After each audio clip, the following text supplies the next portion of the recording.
Hi, you're listening to After the Review with Peter and Terrell. Our podcast is available on Spotify, Apple Podcast, YouTube, and Podbean. If you enjoy our content, remember to like, comment, share, and subscribe. And enjoy the episode. What's up, ladies and gentlemen? This is After the Review with Peter and Terrell. I'm your host, Peter, and with me, as always, is my man, Terrell. Terrell, how was your Thanksgiving? Thanksgiving was good. Went down to my uncle's house. He threw down in the kitchen. It was great. Food was good. Plenty of leftovers, and everything was great. How about you, Pete? Same thing. Had all the family over here. Got to see my little cousins, which I always love hanging out with. They're a riot. My 3-year-old cousin, he's probably the funniest kid I've ever met, just because he has no fear of anything. But then good food. I had to fry a turkey for the first time, so a little. There you go. Did you? I saw you sent me a snap. Did you do that yourself? I did that all myself. I didn't burn down the house or anything. So Oh wow! Look at you. I know Did it turn out good? it was Taste good? delicious. It was fantastic. Wow! Look at you, Everyone loved being it. a man and I making know. a turkey for Thanksgiving. I know, but then and then watched football, obviously. So let's start with those Thursday games. The big upset of the day: the Bills at the Cowboys, and the Cowboys got dominated from start to finish by the Buffalo Bills. What do we think? Are the Buffalo Bills going to make a run in the playoffs in the AFC? Yeah, I'm sure. I think they'll make a little run. I don't know if they're gonna beat anybody in a playoff game. This team is for real though. They're tough. They play Josh Allen right to all his strengths. It seems like he's getting better. Week in and week out. His defense is legit. And they just played all three facets of the game. They finally beat a team we weren't thinking they would beat, but they beat I think over 500 teams. So it was exciting to see that and see this team. Okay, maybe they are for real. And on the flip side, the Cowboys, it was a embarrassing performance, a really pathetic loss. I thought for sure Jason Garrett was getting fired after the game just because of what Jerry had said the week before about the coaching being bad. I And feel like they don't have an identity. they Like don't. or That they really don't. But they should, right? Like they have such a good yeah. offensive line. They have Zeke and they have Dak. You should pound the rock, play action all day. It should be very Uh, simple. but lucky for them that the Eagles have left the door wide open for them to easily just go ahead and win the division. So all the Cowboys need to do is just get in and figure it out down the stretch, and they should be a-okay because this NFC East The is up least, for the grabs, least. and no one wants to win it at all, or That's what NFC that's least, what as you would like to say, Pete. That's what I was saying. I was like, the Cowboys on Thanksgiving were like, here, Philly, you take the division. We don't want it. And Philly today, after losing to Miami, was like, no, Dallas, please, we insist. You take the division. We don't want to deal with it. So it's just going all over the place with them. I, Yeah, I, I don't know. and That was an embarrassment. That was worse than anything today. How does Philly lose to Miami? I don't know. I just like. I mean, their offense seemed like they were playing better. Their defense like kind of slipped up. I guess down the stretch, Devontae Parker had a huge day on them. So as we thought the secondary was getting better, they weren't, and I think they just had a total collapse, team collapse. They thought they're Yeah, the going to D. Miami, they're going to get easy win, and it just didn't work out that way. So it'll be Have, interesting to see who wins down the stretch. Honestly, in this for this division. I mean, it's so basically nothing gained, nothing lost. It feels like the Eagles are gonna quit on themselves. That I don't know. Maybe Dallas can rally against The Chicago Eagles on Thursday. I just they would be smart to kind of not. I mean, they shouldn't just quit on like themselves. But tank. they I would. don't. I mean, they're still a good football team. They put together a good football team. I don't normally I call it in, but they could use like a mid round draft pick, a higher something end kind of draft pick. high. Yeah. Yeah, and then play the easier schedule, and then because they're still a good team, you know what I mean. So So for them, I think they should do something like that. But I don't know. Mike uh, Vick list last week was, he's plugged into the locker room of them, and there was talk that the guys don't like Carson Wentz. They really, I don't know what he does in that locker room. We talked about it earlier in the season. He just, I guess he rubs people the wrong way in that locker room. Just interesting. as a guy, I know because like Vic said that, and I was like, "Oh, Mike Vick, he's definitely plugged. He's hearing it from the guys in that locker room. If he's gonna make a statement like that on national TV, Yeah, but also I've heard Chris Long, who's in that locker room too, yeah, say the opposite thing. So it's I'm sure I like if you've but heard it Chris enough, Long's then it's got to was a be super vet, at that point. So maybe yeah. he knows what it takes playing also for New England to see, taking what it sees to be, a leader or guy, and maybe they don't have a bunch of guys on that team that, no, I don't know. I threw out this weird scenario because clearly the Eagles want Nick Foles back at quarterback. The Jaguars don't want Nick Foles at quarterback anymore. They want Minshew. So, like, how about, like, the Chargers send a first-round pick to the Jags, the Jags send Nick Foles to Philly, and then Philly sends Carson Wentz to the Chargers. Yeah, I mean that might work. They might just need that guy that I don't know. Maybe they need to play the underdog role, and that's like what they feed off of. But they definitely need to figure it out. I think it's just a wash season for them. They just come back next year and regroup. Which is Because they sad. definitely have the pieces, which is sad and just like a year of a waste. But I think that's the plan they should do. They should just let the Cowboys win this division. Yeah. But like we were mentioning, we had the 49ers Ravens today. We were talking about the division, and boy, that was a good game. It was raining. It was I was like, fun. oh man, It was really I don't know. gritty. It was really gritty. I was like, I don't know how Lamar rain. He came out look. I shouldn't say shaky. Just like that San Francisco defense definitely gave him a different look he hadn't seen. And but after all, they figured it out, and they got after it and they won the game. I believe you called But this, or if we called, you called how close it was. We called the Tucker the yeah, gun. You were I said feeling Tucker it. the gun. I was feeling it. I knew it would come down to it. I had no doubt in my mind that he was gonna make the kick. I love Justin Tucker, even though he's from Texas. The dude's a good kicker. He's a good player. Cool. Seems like a really cool guy. But for what I took from this game is that I could watch 49ers Ravens 100 times in a row and never be upset. If this is a Super Bowl preview, I'm very happy compared to what we had last year, which is very boring.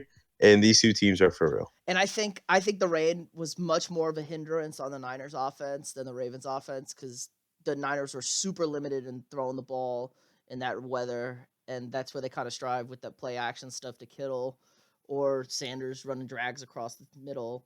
And they really couldn't throw the ball. Jimmy G looked really shaky in the pocket, I thought. And Baltimore was running the ball pretty well. The Niners defense was driving me crazy. Why, like, the Ravens kept running the read option with Lamar, and every time the Niners would take the running back, and Lamar would be out in space for 10 to 15 yards, it felt like. And I was losing my freaking mind. It was like, why would you make Lamar give the ball up? Do not let this man keep the ball. I think I saw you text me that, and I saw that, and I was like, there has to be a reason why, and I couldn't get to the bottom of the reason why that they were making him. He was picking up chunks. I don't know if they were set up to be like, if we let him give it, we're just getting absolutely gashed. But he was getting chunks. I don't know. I would have to go back and go watch the all 22. I mean, the turning point was the huge, and it was specifically on the play where Lamar had a huge run going into the end zone. It looked like Baltimore was going to kind of put that thing away, or at least take a firm lead. And the corner stripped him on the run. Yeah, and that was just a fantastic play on the strip. Sure. I don't know if it's in his principle, like the defensive principle to run down the line, as they say, on the read and play it. Yeah. Or I don't know, Baltimore could have been blocking it up really well. I was specifically looking for it after the first or second time I watched it. And this is, people talk about Nick Bosa. I've seen him do this a lot. And since week 8, they said San Francisco's had the 27th run defense 27th run defense since week 8. And I've been watching them. Nick Bosa just crashes. He never sets an edge, and he just crashes hard. And so that backside run lane is always wide open. And I think that's where teams have been gashing him lately. And the Ravens did the same thing. It didn't seem like smart football to me on the Niners' part. So, no, yeah, I think I'm watching highlights as we speak, actually. So it's really great. It's right on cue. And I just think that it's just in the DNA of the Niners. So that's what they do. I think someone's supposed to scrape off the edge, and they just weren't doing it. Well, then, it's definitely some blown assignments there, but you would think they would get it fixed. But maybe it was just, the Ravens had the number. And they see each other again, that bodes well for the Ravens, because I'll take Lamar Jackson in space every day of the week if I'm Baltimore. For sure. Like, at this point, there's got to be something in, like, what the Ravens do that we don't see to be like, oh, yeah, like, this Lamar thing is way more complex and harder than we think. Because if you just look at it with, like, a naked eye, you're like, why can't you guys not just let the quarterback run? people have done this year in year out. When quarterbacks start running, they figure out a way to shut it down. But it seems like no one has figured out a way. So I'd be really interested to watch a couple plays of all 22 on the Ravens offense to see how complex this whole quarterback running system is. I don't know. It's very interesting because you're right. You would think somebody would slow down this train, and this train is just a chugging. Yeah, like because we've seen like Vince Young do it early. We see Cam doing it. People have figured it out. People figured out Vic, and people figured out RG3. Like obviously RG3 had that one rookie season was ridiculous, but teams slowly started to figure it out. And it seems like this Ravens deal is like it's just some nuance they got going on. Lamar is also a lot better athlete than all those guys by a lot. I mean, people talk about, man, Lamar, he fell to the 32nd pick. How do you let that happen or whatever? It's like, well, the guy didn't want to run his freaking 40 because he thought people wanted him to be a receiver. Just run your 40, dude, and you're a top 10 pick. Like he would have ran close to a 4.2, I think. He might have ran a 4.28 or something. I mean, the athleticism between him and RG3, I don't know if that gap's that big. They said it was a big gap. Especially, they said their running styles are way different. Lamar's way quick twitch and he's quick runs twitch. Downhill. He runs downhill too. Yeah, but RG3, don't forget this dude's an Olympian in track, right? No, or ran track at Baylor. He ran track at Baylor or before he tore the knees twice. Anyway, we had more football this weekend. The Patriots, Texans. Not afraid, right? Yeah, not afraid at all. Not to, like I said, I'm not afraid of them. The Texans weren't afraid of them. I think it was their DBs that dressed up in the SWAT gear. No, it was the linebacker. It was the linebacker. The linebackers. Yeah. I was like, I saw this and I was like, Patriots by a million. Yeah. Boy, was I wrong. Texas gave the Patriots everything they could handle and more. This offense that the Patriots have does not look good at all. It looks bad. It's just a bunch of guys, right? It's just a bunch of guys. Yeah. Josh McDaniels looks lost out on the sideline. Brady looks pissed. Like, these guys just don't know what they're doing. They traded for Sanu. That hasn't really done anything. He's been a little banged up. I mean, Edelman still can get open on anybody. Yeah, Edelman still can get open, but he's banged up too. I don't know. They can't really protect. Brady's really moving back there. Yeah, he is. He moves like a young man, though. To give him credit, he does. No, he works He works the pocket really well, but he's just moving What happened to their run game, though? What happened to Sony Michel? This team was pound and ground last year. They couldn't. I don't think they can run the ball like that. I know. What happened though? Like they ran into offensive line issues. Like Isaiah, they just got Isaiah Wynn back last week, but they lost. Lost this. So season. I mean, and then they don't have that tight end anymore like that. They could stretch. So really, they could stretch. Block and stretch the field like that. So it's really upsetting. So I mean, it's not upsetting to watch, but like it's. Oh yeah, you mean you're not? Yeah, you're okay with the 20-year I'm okay with coming to an end. Yeah, I'm okay with coming to an end, but it's like it's sad seeing Brady come to an end. I think this is the last week I ever played Brady in fantasy because starting at halftime, I was about to lose the game because of the man. I was like, Jesus. Yeah. Give me something. He had 60 or 80 yards at halftime, an interception. So in fantasy, that's like he's even. He's zero because the -2 and +4. He's been throwing more bad picks this year than he has in the past, I feel like. Yeah, so the Texans, it was a big win for the Texans because the Titans went into Indy and took care of the Colts, which was a little surprising. Ryan Tannehill is the GOAT, apparently. He just keeps winning football games. I told you. I said they got a couple wins underneath their belt. They've just figured it out. Run the ball, and Ryan Tannehill just out there making plays. Their defense is blocking field goals after. Dude, they blocked another field goal. That was the funniest. They blocked 2 field goals in that game, and the one they blocked for a touchdown was the funniest block I've ever seen. That guy almost looked leg or something. That guy looked like he took the ball off of Vinatieri's foot. Like he was so deep in the backfield. Yeah, he was just standing there, and then he blocked it. And it hit right to his guy standing there on the run for a touchdown, of course. But I feels like the Colts need to get rid of Vinatieri. Yeah, I mean, getting blocked, I don't know. I don't much it's his fault. I don't know if he's a little slow to the gun, but yeah, this is his last year. He should. I know he doesn't want to go out like on a bad note, like really this, but he needs to figure it out. It's been really bad. Also for the Titans, like they blocked the Chiefs field goal too. This is like I don't think this is anything new for them. I think they're studying some real film on field goal blocking, like trying to figure out people's snap count, cadence, and stuff like that. Because there's no way you jump the line that fast if you don't know what the snap count is, right? Well, the block for a touchdown, they had two guys on the outside, and I'll guess you can call them the guard tackle, the last two guys on the line. They blocked outside. They didn't block the inside guy, so that's why he just ran inside, and that's why it was. Oh, so they missed They just somebody. totally didn't block the guy. I was like, yeah, it's a pretty easy block if you don't block them. And they were slow. They were slow off the snap too. So the Titans do look like they get a good jump on snap counts, but it's easy to block a field goal when you don't get blocked. You don't get touched, yeah, for sure. Up the middle. So, but that was a huge win for them. And then they got Oakland this week, and the Chiefs took care of Oakland today. You felt good. They did. You felt good about the Chiefs. Yeah, for sure. Andy Reid off a bye. Everyone's a little more healthy. I was really excited what I saw. Mahomes looked good.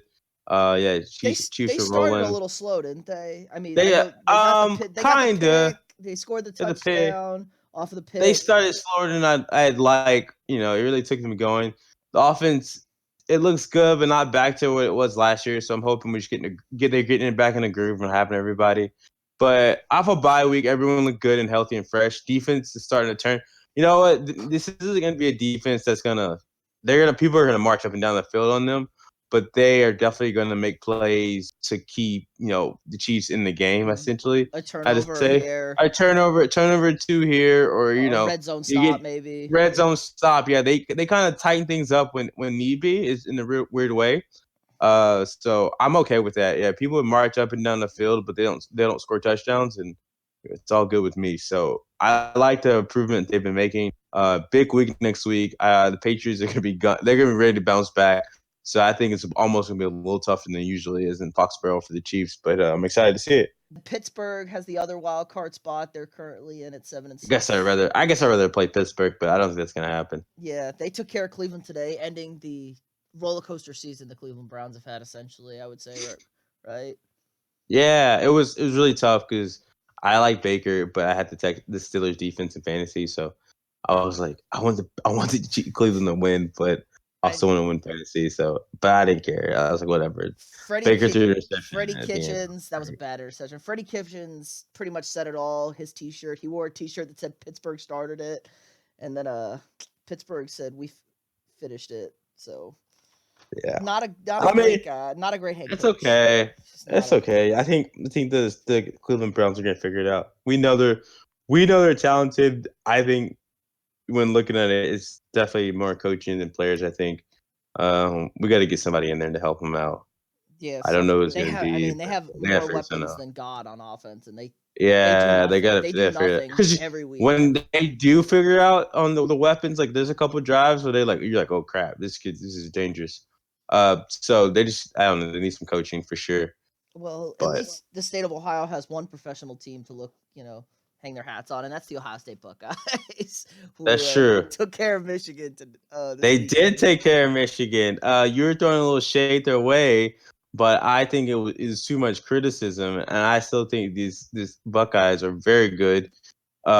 Even though you don't think Justin Fields good, I thought he made a couple of plays in the pocket that looked really impressive, and I think he showed a lot of toughness. Michigan just finds ways to lose that game against Ohio State. Michigan should have been winning that game at halftime.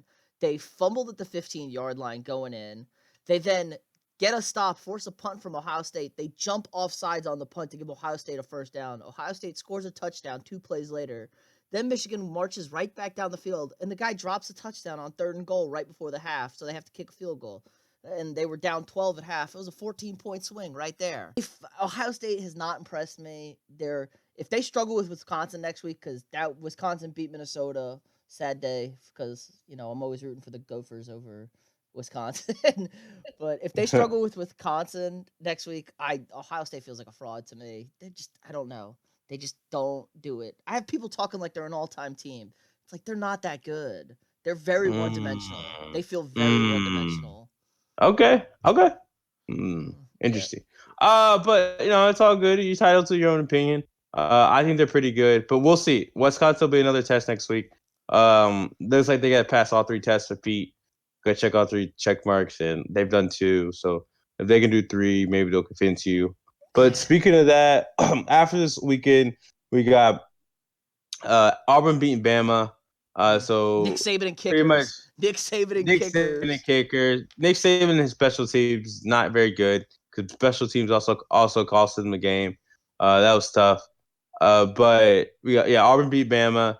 LSU took care of A&M, We so knew we'll have that. LSU, Georgia in the SEC championship. We'll have Clemson, Virginia in the ACC championship, and then in the Pac-12 championship, I believe we're gonna have Oregon and Utah. Yeah. Let's just do this real quick.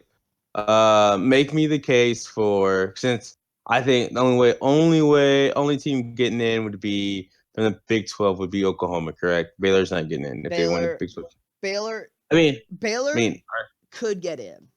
okay, so let's just do this. Let's make the case for Baylor, Oklahoma, Utah, real quick, and Georgia all to get in that fourth spot. Technically, those are the four remaining that could possibly get in that fourth spot, right? Yeah, I would say LSU, Ohio State, Clemson are locks. If LSU loses, if Ohio State loses, they're still a lock, I think.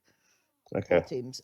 Georgia's a lock if they win. If Georgia loses, they'll have 2 losses, and they'll have a bad home loss to South Carolina. That's probably going to keep them out, especially since people will say you had your shot. You know, you got to play LSU for your conference championship game to get into the playoffs, so that kind of knocks you out. The argument from Baylor would be they avenge their only loss to Oklahoma after blowing that historic lead, and they get back if they beat them. So there'll be a 1-loss Baylor with a win against Oklahoma. I could see that. Well, that is, to me, makes the most sense for anybody not to get in from Georgia, Baylor, Oklahoma, because they technically lost to like a number 11 Oklahoma. I know it was at home. They were 9. OU was 9 when they beat them. So they lost to a number 9 Oklahoma, then go back and beat them. Our Big 12 champs. The Big 12. I mean, it feels like the committee. I have a bone to pick with the committee, but I'm not going to get too deep. They don't rank the team outside of the top 6. It doesn't feel like they rank the teams. They just kind of throw numbers next to teams because it feels like the Big 12 is super overrated with their rankings at the back end. And then they had a 4-loss USC team ranked with a 3-loss A&M team not ranked before the Georgia game, which is laughable. They're doing that to set up Utah's only loss against USC to look better. So it's kind of like they have an idea of who they want to get in, and they kind of set it up accordingly. I think it's Utah's to lose. If Utah wins and Georgia loses to LSU, Utah's in. So this is scenario: LSU loses to Georgia, Utah wins the Big 12 championship, Pac-12 championship. Yeah. Excuse me. And then Baylor wins the Big 12 championship. You've got Utah getting in. No, I got LSU in. If LSU. I'm sorry, LSU beats Georgia. LSU beats Georgia. I would put Utah in. Over Baylor. Yeah, I think so. Even though Baylor's loss is like a decent loss. I think because Baylor also won 3 games at the gun, I think, on the last possession. I mean, they went to double overtime with TCU. Utah's, at least, besides the USC game, Utah's pretty much spanked everybody, and they played a kind of close one at Washington, but you said that's a really tough place to play. Yeah, I guess you got a point. So, okay. Yeah, I mean, Oklahoma's going to argue that they beat more people than Utah did if they beat Baylor again and had a better schedule, but Oklahoma didn't really play a non-conference schedule. They played UCLA. Utah beat UCLA by more. Yeah, I mean, at the time, though, you're right. They tried, though. Like, we're punishing them for UCLA to being bad when it's not Oklahoma's fault. No, I'm punishing them for losing to Kansas State and then Kansas State getting, not really doing much the rest of the season. That's true. Okay. Yeah. I'm okay with that. So Oklahoma. So essentially, you got Utah. If Utah wins, they're in your eyes. I'm not gonna fight you in it. I can see both sides, and I'll have to watch. I mean, we'll do a real deep watch, and then I'll make the argument. All right, what's up, ladies and gentlemen? We're picking up from our recording last night just to go over the Monday night game, Vikings Seahawks. Terrell, you were at this game. It was a pretty good game. Vikings just fell a little bit short after a disastrous third quarter. What is your take on everything? Like you said, I want to start on it. It was a very good game. Both obviously 2 playoff teams. They're going to be in it when it matters. I think obviously the Vikings weren't healthy and they got a little banged up as the game went on. But the Seahawks showed me like they're for real. This is kind of what I wanted to see from the Seahawks. Like, It's a big game. Make it matter. They haven't been great at home. They finally got a good win at home. It was good to see. This team, although I think I've said this before, they're not going to put teams away. Like, that's not what they do. They're going to grind it out. They love that, though, here in Seattle. They love it. Oh, we're going to just wait to the fourth quarter. We're going to pull it out. Like, yeah. Yeah, that's great and all. But it's also on the flip side, when you hang teams around, sometimes the ball just doesn't bounce your way. Like, what if that Russell Wilson interception would have happened late in the game, and now they're all pissed at Russell for making a bad play or whatever late in the game? I'm just saying, like, I like it for you. I know you're big on the Ravens, like, from coming back. You want to see the Ravens come back and win a game. I want to see the Seahawks put a team away. Just finish Just it. put them away. Yeah, finish it. And, go ahead. No, I was just gonna say it was super frustrating from my point of view. Like, Minnesota had a 17-10 lead at half. Didn't really do much after the first drive. Had the kind of lucky pick six. Russell got a little greedy trying to bat the ball down and batted it right to Anthony Harris for the touchdown. But I think that's what you do, though, right? As a quarterback, it just sometimes but he batted it 5 over. yards forward. He didn't even bat it down. He straight volleyballed it to him. So he got a little. I think he got a little greedy trying to knock that ball down. That ball probably lands harmlessly to the turf if he doesn't touch it, just off the deflection because nobody was really there. They didn't do anything on offense. Besides that, they got the late field goal to end the half, and things were looking good. And then it was a complete disaster in the third quarter. Go 3 and out. Then the defense gets walked on the field on for a touchdown. Dalvin Cook fumbles on the next play. It was just, and then he was out for the game, like you said, got banged up. This was all the defense's game. I mean, Zimmer's defense got absolutely torched. They ran for over 200 yards because, I don't know when that's ever happened against them. And it was bad. It was a really poor showing from the Vikings defense. The offense, I was okay with. The interception Cousins threw really wasn't his fault. Diggs was getting interfered with, and it bounced off Diggs' hands after that. So, not it's bad. Like one of those things, just ball bouncing the wrong way. That's the way they were officiating tonight, they were calling nothing. They were letting everything go because Diggs clearly got interfered with on that ball. He was there super early, the DB, but it is what it is. They came back. I like that they didn't pack it in. We saw 2 weeks ago Green Bay pack it in against the Niners, and they fought back and clawed a game. I don't want to hear the detractors of Kirk Cousins because I know what people are going to say. It's going to be like, oh, Cousins had the ball down 4 with 3 minutes left and couldn't put a drive together. It's like, yeah, but I don't think the play calling was great. They had 3rd and 3, and they chose to pass the ball, got deflected. And then another bad play call on 4th down, trying to throw an outside pass. You got to run the ball. I don't think Seattle would have been ready for a run on 3rd and 3. Probably not. To your credit, though, Booger McFarland, for what it's worth, he did give Cousins credit after the game. He was like, we've said all these things about Cousins, but although he didn't get his Monday night win that he hasn't had, he's shown us that he's for real. This team is for real, and later in the year, when they get healthy, they're going to be a tough out in the playoffs. And I think that's true, and I think this team is good. The thing that really busted this game open was a simple blown assignment. I guess you could say it's on the other hand, the Seahawks gave up one too. It was typical Zimmer defense though. They walked the safety up and don't blitz. We didn't blitz. He's so afraid to blitz. You can't win in today's NFL without blitzing. Like, look at the Ravens. The Ravens blitz on 50% of their plays and they stop everybody now. Like, you got to blitz. So we don't blitz. I see it. I know what you're talking about. It's just, yeah, it's tough. I'm worried that they're going to let the game against the Lions next week slip, and then this thing is going to snowball out of control and not even get in the playoffs. No, I don't think that's the case. I think this is a well coached, well prepared team.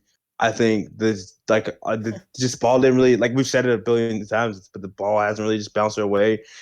Some things didn't go their way. They played a good game. I think it just I don't even want to say the better team won. I think Seahawks won this battle. I think the better coach won. There's a stat. Pete Carroll's 6-0 against Mike Zimmer. But like the fake punt to pick up the first down, like totally outcoached. Like I knew that was coming a mile away in the fourth quarter, that fake punt. Yeah, unfortunately, I missed the fake punt. I'm kind of sad I missed it. I was on Ryan Clark's Twitter, and that's how I figured out about it because Booger and him were talking about LSU post game, and I tried to figure out where he went to school, and he went to LSU. So all made sense, full circle for me. That's how I figured out about that. That's how I figured out about the fake punt. Yeah, it was like 4th and 2, and their fake punt killed them. But they did get the ball. I think that was the drive's Rhodes forced the fumble on Metcalf. Okay. So it kind of just cost them time, if anything. So yeah, I mean, overall, but yeah. yeah, it was good. Two good teams tonight. Where does this put Russell in the MVP conversation? I still got Lamar 1, but I agree. he He didn't do definitely enough. He didn't do enough. close. But he closed the gap a little bit though, definitely, right? I mean, yeah, just by winning, he had a nice throw. They didn't really do anything late to put the game away. They ran the ball, so it really wasn't the Russell Wilson show. And I think that's hinders and helps him is that at the beginning of the year they relied so much on him, and now they've got this two-headed monster thing going. They forgot Bashard Penny kind of going, and now they're like, okay, now we can go back to running the ball. And They got I this don't think, extra tackle, and you see that? That's what they were yeah, running George with. Fant, yeah, Yeah, they've been doing that for a while though. it's They've been doing worked that. They've well. been doing that since like 2 years ago. They've been doing it. It works well. They just use him as essentially as a tight end, and they run the ball. That's Brian Schottenheimer brought that over. So I don't know. I was excited. The atmosphere. I texted you. It was a Yeah, playoff atmosphere. It was crazy. Monday Night Football. People just get juiced up about it. It's way better than it actually is on TV. I will tell you that. Monday Night Football. It's not great on TV. Joe Tessitore is great. I love him, but I was much happier not listening to him today. Just being there at the game and soaking everything in. I told you this off mic, but I told another life. I want to be the person who operates a spider cam. yeah. They had a spider cam there. I think they do in most of these high profile games anyway. But I was really like locked in on it, and I was like, "This looks awesome." The thing was just swinging everywhere. I've seen it 1,000 times, but this is I don't know. It was the first time it talked to me. I was like, "Yeah, in another life, this is what I want to do. I want to be a spider cam operator."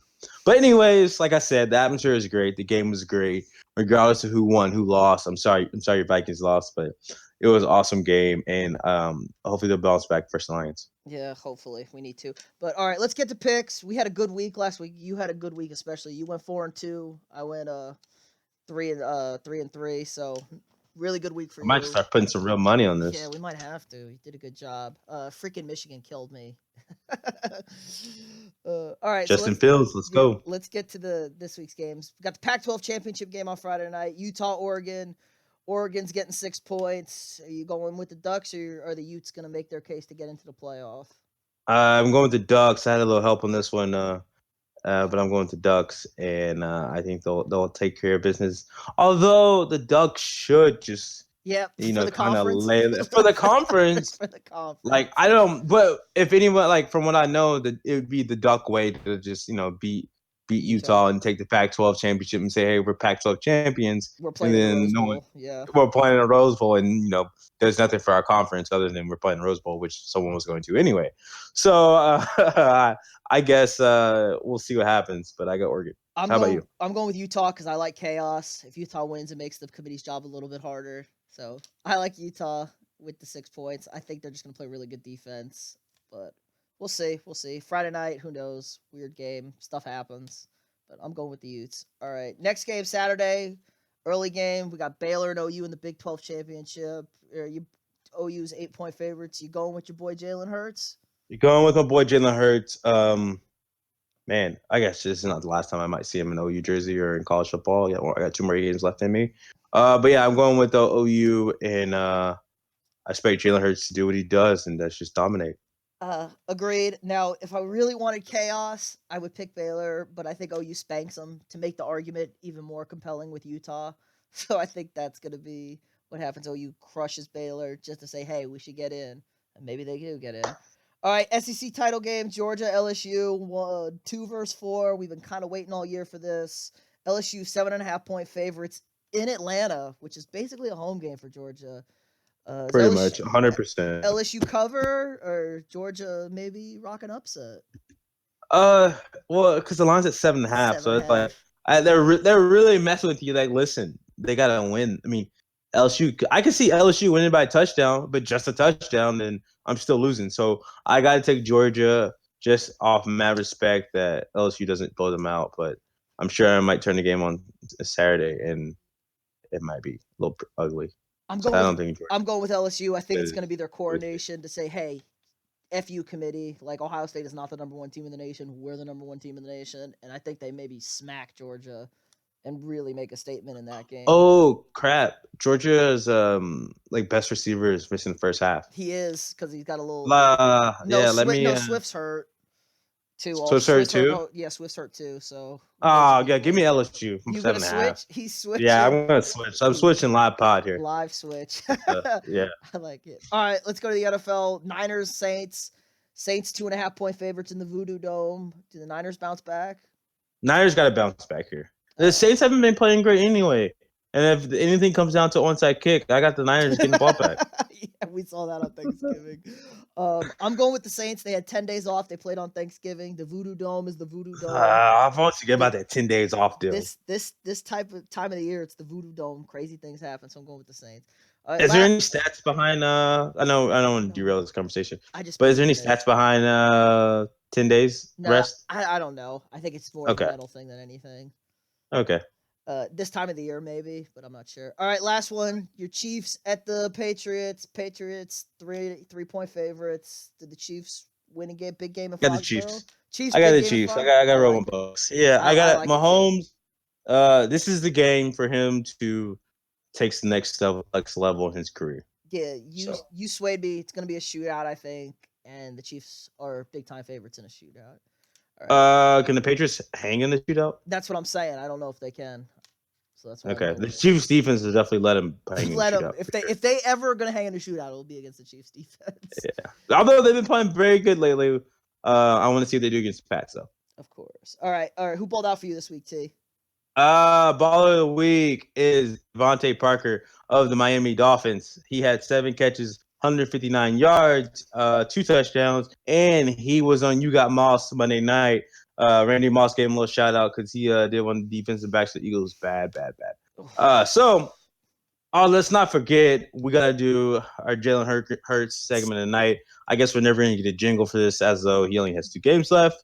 But he was 13 for 16, 163 yards, excuse me, only a touchdown. And he had 61 yards rushing and a touchdown.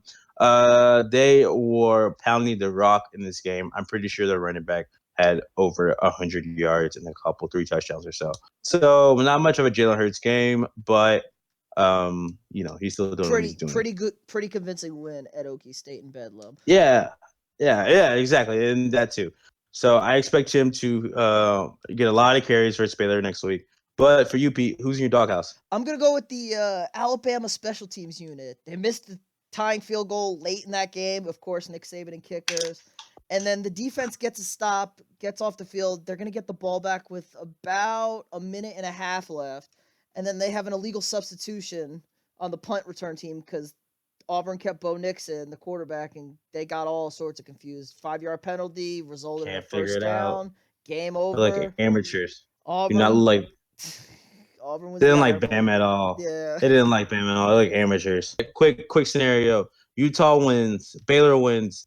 Georgia wins. Who gets in? We're going with the Dogs. The Dogs. Is there a case that Georgia wins, LSU is out? No, LSU is already in. One loss. They're locked. LSU is a lock. Ohio State's a lock, and LSU's a lock. Just because the other Pac-12, the other champions are 1 losses? Yeah, and they'll both had wins. Ohio State, less of a lock than LSU. You can't knock LSU if you lose to number 4 after the schedule they've played and the games they've won. I understand, but the other teams have a thing to say is like, hey, we're champions of our conference. Hey, we lost. LSU is not. We lost to Kansas State and USC. We lost to Georgia. There, push. I understand what you're saying. I'm being advocate on the other side, just saying like, I won my conference, LSU did not. How do they get in over me? Because SEC is God. Yeah, that people are gonna come find you and burn your house for saying things like that. Yeah, SEC. I'm telling you, the West people here on the West Coast, where I live at, do not care about that stuff. All right, that's gonna do it for this week. We'll see you all next week. Remember to like, comment, share, and subscribe.